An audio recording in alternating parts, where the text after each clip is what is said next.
Perubahan kurikulum di era Merdeka Belajar sejalan dengan proses pembaharuan di mana peran guru dan penempatan tanggung jawab murid sesuai aktivitas belajar.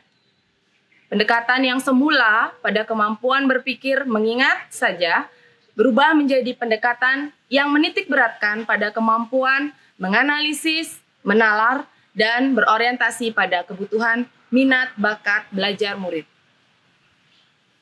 Sebagai kepala sekolah, saya berusaha seoptimal mungkin untuk memaksimalkan peran saya sebagai pemimpin pembelajaran. Salam dan bahagia. Perkenalkan, nama saya Dewa Ayu Sri Pujastuti. Saat ini saya bertugas sebagai Kepala SD Negeri 2 Semara Purakangin, Kabupaten Klungkung, Provinsi Bali. Menyadari kenyataan yang ada di satuan pendidikan tempat saya bertugas, di mana setiap murid tentunya memiliki kebutuhan belajar yang beragam dari segi minat, kesiapan belajar, maupun profil belajar. Untuk mewujudkan pendidikan yang bermutu tersebut, sekolah tentunya dituntut memiliki inovasi dan kreativitas. Senada dengan hal tersebut, saya mengajak rekan-rekan guru untuk berdiskusi, untuk melakukan refleksi terkait hal-hal baik apa yang sudah dilakukan dan hal apa yang akan ditingkatkan ke depannya.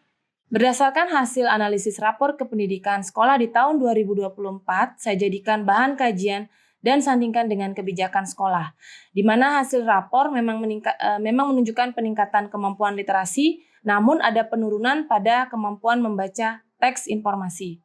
Begitu pula dengan dimensi kreativitas, ada penurunan pada subindikator bernalar kritis dan gotong royong. Bercermin dari rapor pendidikan tersebut, saya harus mengambil kebijakan strategis. Saya memerlukan masukan dari Ketua Tim Pengembang Kurikulum dan guru untuk membahas masalah ini. Diputuskan untuk melibatkan seluruh guru dan pegawai agar bersama-sama mencari solusi masalah ini. Berdasarkan hasil refleksi dan studi wawancara, serta pengamatan observasi pada guru dan siswa, ditemukan data terkait permasalahan tersebut, diantaranya pojok literat yang minim di beberapa kelas, kemudian buku bacaan ramah cerna yang belum tersedia dan bisa memberikan sesuai dengan kebutuhan belajar peserta didik.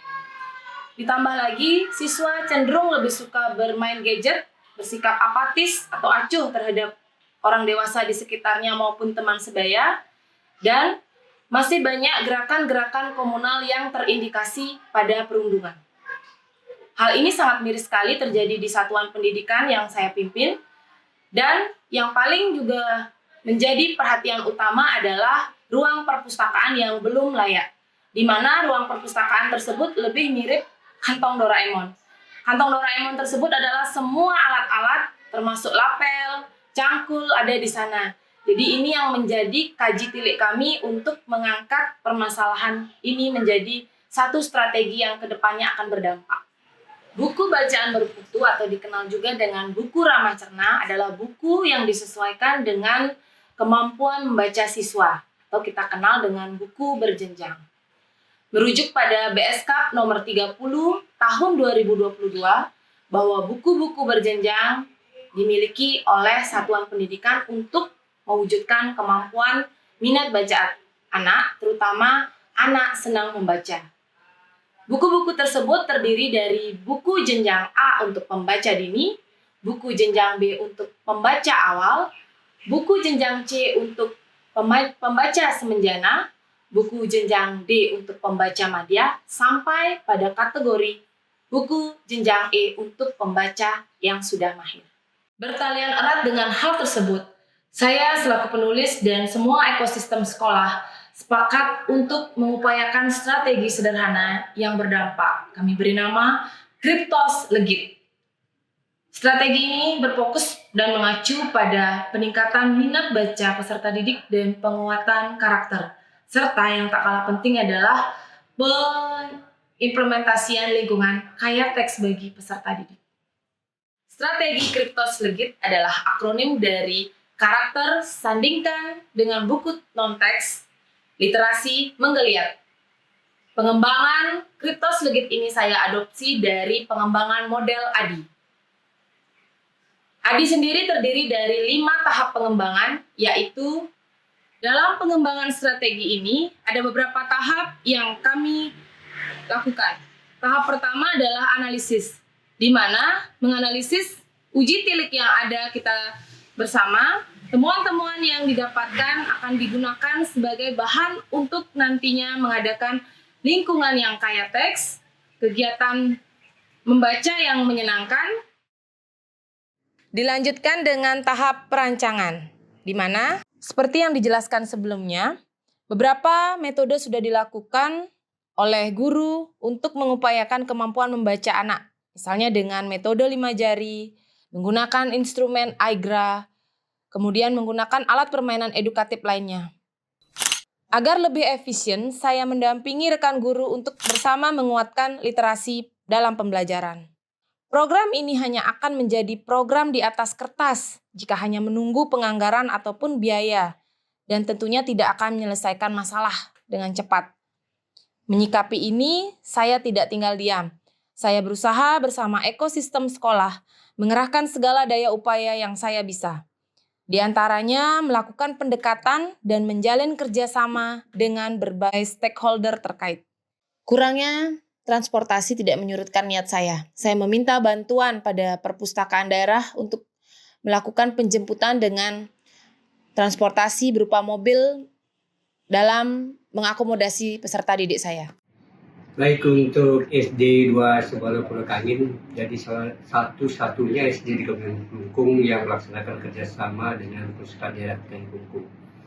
Untuk model kerjasama yang kita lakukan, yang pertama adalah memberikan pembinaan kepada petugas perpustakaan, kemudian penataan perpustakaan.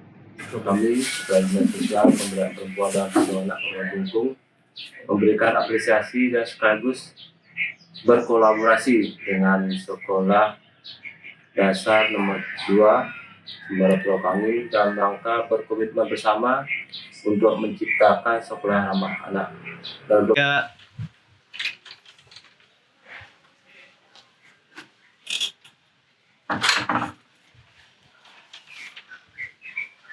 Evaluasi dan kontrol strategi Kriptos Legit terus dikembangkan. Beberapa program yang mendukung terlaksana seperti Mentari membaca tiap pagi hari, Tunas, teman untuk semesta, dan pentas bintang sederhana terus menjadi payung pengembangan dari Kriptos Legit sendiri. Sebuah adagium klasik yang menginspirasi saya, di mana ada highlight yang menyatakan, guru kencing berdiri, murid kencing berlari. Adagium sederhana ini mengandung pesan bahwa guru sangat mendukung kemaslahatan hidup muridnya.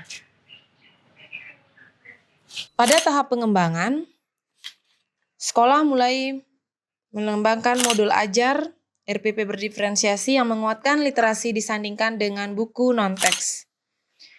Saya pun menjadwalkan secara konsisten untuk guru-guru bersama siswa melakukan kegiatan membaca nyaring, membaca bersama, membaca mandiri, ataupun berpasangan, yang dibuktikan dengan menulis pada jurnal membaca, atau kita sebut juga dengan mentari, apa yang sudah dibaca.